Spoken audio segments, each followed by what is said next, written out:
ng pagbabago. Dahil sa ito ay kinakailangan tayo na magtulong-tulong na pangarin ang mahal nating bayan.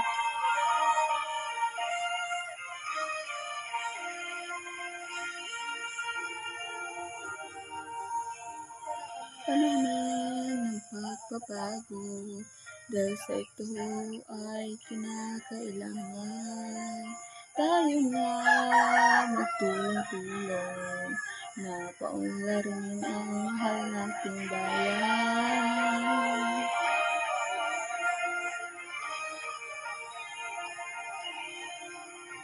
Panahon ng pagbabago at iayos ang mga dapat ayusin.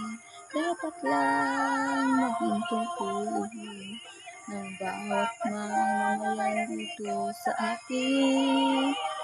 Gawin ang pagbabago patungo sa pag-asenso. Magsikap ang mabuti at magmamahawa tayo. Ipagmalaki natin sa mundo at ipangalas ang at bagong Pilipinas.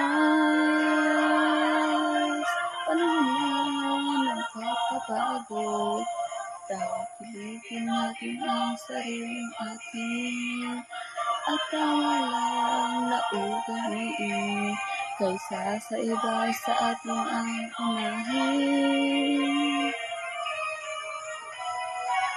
Laman ng pagbabago at manguna sa kahit